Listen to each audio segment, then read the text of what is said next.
ma vision pour la Guinée, c'est un développement économique durable.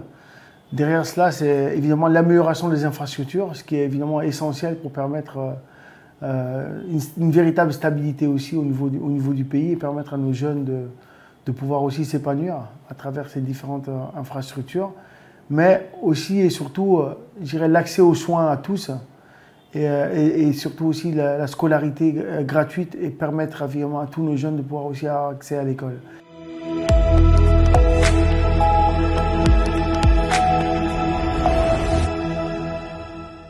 Notre objectif aujourd'hui, c'est de mettre en place une stratégie de développement économique qui va permettre à nos jeunes de ne plus migrer, et de ne plus aller ailleurs et de pouvoir effectivement trouver un emploi aujourd'hui. Et pour ça, on doit mettre en place toute une stratégie avec des partenaires qui vont nous accompagner, nous soutenir, mais surtout les encourager aussi à venir ici en Guinée. Il y a énormément de projets qui sont mis en place, mais je pense qu'il faut les renforcer.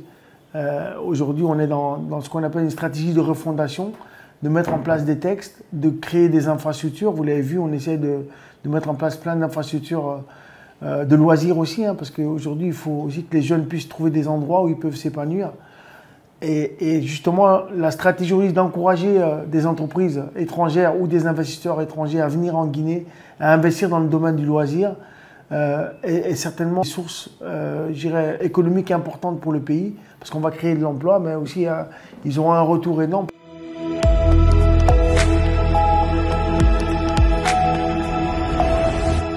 La Guinée est un pays aujourd'hui politiquement stable. C'est important pour les investisseurs. Vous voyez, souvent, quand on vient d'investir dans un pays, souvent, ce qu'on cherche aussi, c'est cette stabilité et cette confiance à un gouvernement.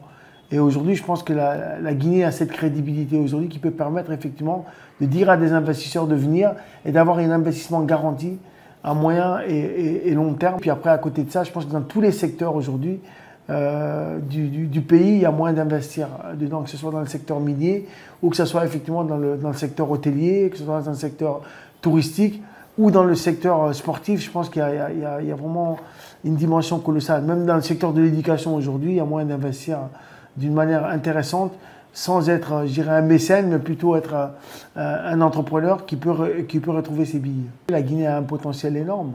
On le dit souvent, voilà, il y a de la bauxite, il y a de l'or, il y a du diamant, il y a certainement du pétrole qu'on n'a pas encore exploité dans le pays, mais au-delà de ça, il y a une richesse humaine, puisqu'on a un taux de jeunesse qui est colossal en Guinée, puisqu'on a près de 77% de la population est jeune. Donc ça veut dire que c'est une force vive et une capacité d'employabilité qui est énorme. Donc encourager les entreprises étrangères à venir s'installer ici, à développer notamment la dimension touristique du pays, pourrait permettre de créer énormément d'emplois et de stabiliser nos jeunes dans les villes et dans les villages.